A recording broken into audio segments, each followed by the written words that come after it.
The rest is up to you guys. Thank you for that, Steve. So I'm going to follow that up a little bit from my perspective as the project officer for the Weald to Waves project.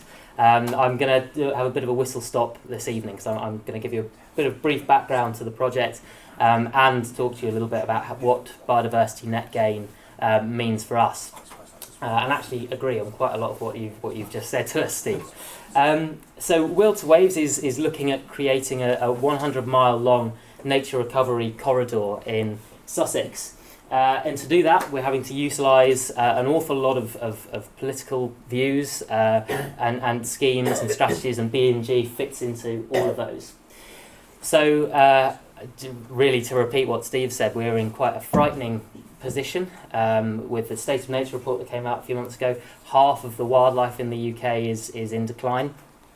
And I think what this report illustrated to me, more than anything else, is that we have been failing up to this point, and that part of the reason is that we need to look at the health of the landscape as a whole, and that means land use. So, land use across the UK. This is a map that comes from classifying satellite imagery. And so you can see that roughly half of our landscape is agricultural, is farmed. Roughly 35% is natural. We'll go into that in a second, and 6% built on. I've rerun these statistics for our own landscape, and you can see that, as you might expect, we're a little bit more human dominated than the national average. We're about 70% agricultural, about 10% built on, and about 16% is woodland and heathland, and I think that you could have a really interesting debate on what is natural in our landscape. I won't go into it too much because I could quite happily do several talks on that. But if you look at a landscape like Scotland, for example, where it is classified as almost 100% natural, clearly that's not the case, and we know that there are real issues in the Scottish Highlands, for example, completely classified as natural here. Where it's massively overgrazed by red deer, and that's an important part of the local economy. But nonetheless, that is not as what I would call a natural landscape. All I'm trying to illustrate is that our landscape is certainly almost completely influenced in some way by humans, and we have to manage that. And so that means that this is putting absolutely everyone in the landscape in the driving seat for nature recovery. I've got a colleague who describes us all as paramedics without any training in the biodiversity crisis. It's depressing, isn't it? So I'm going to talk about biodiversity net gain a little bit in terms of the threats that it potentially means for the landscape. And I think to talk about landscape health, it's important to look at the landscape from a species perspective. So if we were to take an adder, for example, a species that really declined, partly because of habitat loss, the loss of heathlands, and the fragmentation of that habitat. There are species that are quite vulnerable to disturbance from humans, and they don't like crossing hard surfaces, so things like roads really easily fragment populations. While we've got a really nice green landscape, if you can see, as soon as you overlay, and these are just the major roads, adders are also affected by minor roads as well. But straight away, that's a really fragmented landscape, and we've likely got dozens of isolated populations there. And we're in a state now where we're likely to be saying goodbye to the adder in the next few years. So this is potentially an issue where we've got biodiversity net gain and development going on, and there is inevitably going to be a huge amount of development going on in the Weald to Waves corridor. It's a landscape with 280,000 people.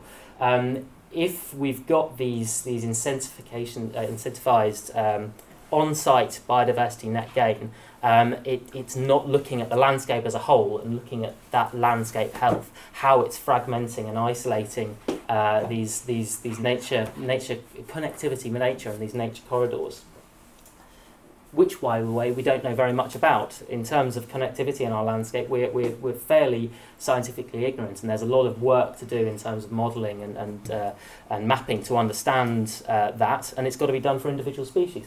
So this is this is the Lawton example that Steve mentioned a moment ago. This is from 2010 that illustrated how we needed our landscape to be bigger, better, and more joined up.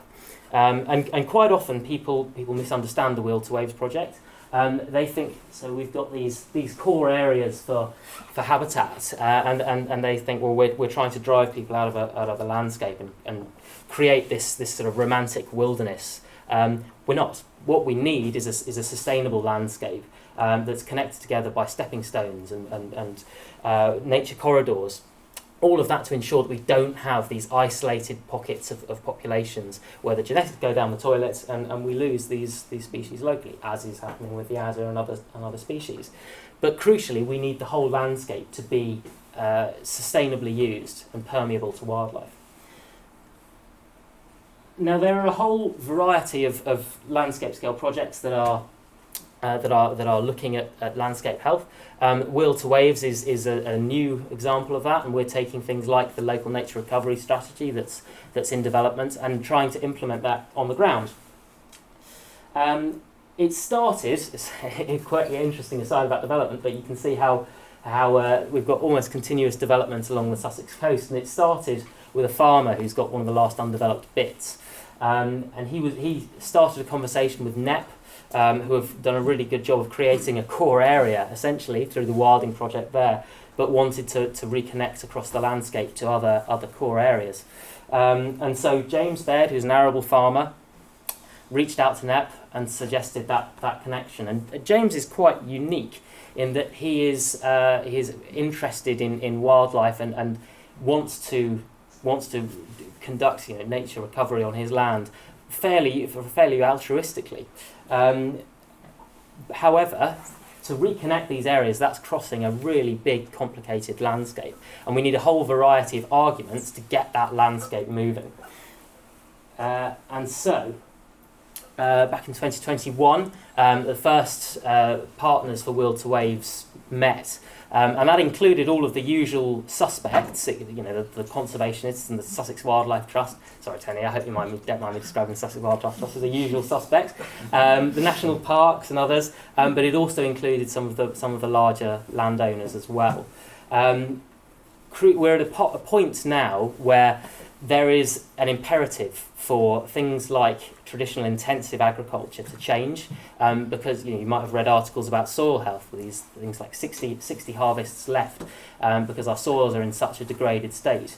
There is a real need for agricultural businesses to be able to stay productive. They need to shift to a regenerative model. Equally, there is increasingly potential for a strong economic argument for nature recovery, and this is still emerging, and there are still lots of question marks, but there is the potential for businesses to be formed around nature recovery in the landscape, and the environmental land management payments are going to form part of that. That's partly replacing the basic payment scheme that's being phased out, but biodiversity net gain forms an important part of that too. So, as I say, we're in this landscape with 284,000 people, potentially. This is just within that ribbon of the Weald to Waves corridor. And that was formed by those blocks of landowners getting involved. But to be able to lever and motivate that entire landscape, part of the argument that we're having to use is a business case. And part of that business case comes from biodiversity net gain. So to give you a quick example of that, this is the sort of diversity of the partners that the project now has. One of those is the IFOD Biodiversity Project. So IFODs were one of the 5 initial biodiversity net gain pilots. So they're obviously sitting down on the Ouse, on the eastern stretch of the Weald to Waves corridor, and they were quite brave in taking that step in biodiversity net gain. This is long before we were in this sort of regulated market, and Ben Taylor, who's the state manager there, talks about it as crystal ball stuff. He's predicting that these emerging markets are going to happen and building a business on that. However, what they've done is biodiversity net gain has allowed them to turn over a large portion of the estate to nature recovery, where it was previously intensive agriculture.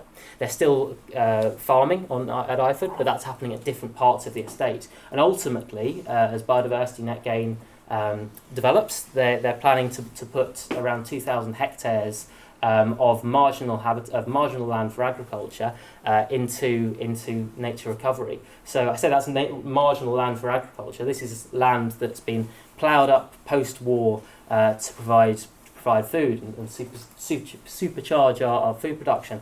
But that's meant the loss and draining of wetlands, and it's meant the ploughing up of grassland on the downs. So there's the potential for all of that to go back into nature recovery while they're still producing food at Iford. In terms of the project aims of Weald to Waves, we're talking about creating 100 miles of contiguous habitat across the corridor, but it's also about thinking about the rural economy and how can we develop sustainably as time goes on. How can we bring communities into this as well? Think about ecosystem services. And so part of becoming joining Weald to Waves as a pledge, we're looking for to grow our communities as much as we can. So that's looking for the farmers and the landowners to take part. It's looking for the gardens and the green spaces and the community groups. All of those coming together to achieve connectivity in different ways. And a big part of how we're doing that is looking at sustainable funding options going into the future. Part of that being biodiversity net gain. However, of course, that's in doing it in certain ways. So we've got. So just to show you very quickly, this is what we've achieved to date. This is our 12,000 hectares of pledge that we've now achieved. So biodiversity net gain within that landscape is going to be a really interesting one as it develops. It offers a lot of potentials. It also offers a lot of challenges, and I think one thing we ought to be talking about is that there is offsetting and then there is mitigation. So biodiversity net gain offers an awful lot of potential for the development that is going to happen, for that impact to be offsetted. However, we need to look at the landscape health as a whole, and we need to think about how these developments fit into the wider landscape in a way that is not currently covered by the metrics that Steve was talking about. And in addition to that, we need to think about how we can mitigate the impact that is going to happen despite the offsetting. So, there is going to be fragmentation wherever development happens. And we need to think about innovative solutions to overcome that. So, the offsetting is what I really want to illustrate and leave you with is that offsetting, I think, in many ways is not enough. When we're looking on a landscape scale, we need to think about the health of that entire landscape. And where can we think? And we can think big. Weald to Waves is becoming quite a big project. And we're quite proud to have had increasing amounts of national representation. So we've recently been announced as one of Natural England's priority areas for the South East. And so that means we've got the potential to become a testing bed for connectivity and this kind of project. And so why shouldn't we be thinking about things like green bridges where there is major developments going on to mitigate as well as offset? So I'll leave you there and move on, I think, to Oliver. Thank you. Thank you.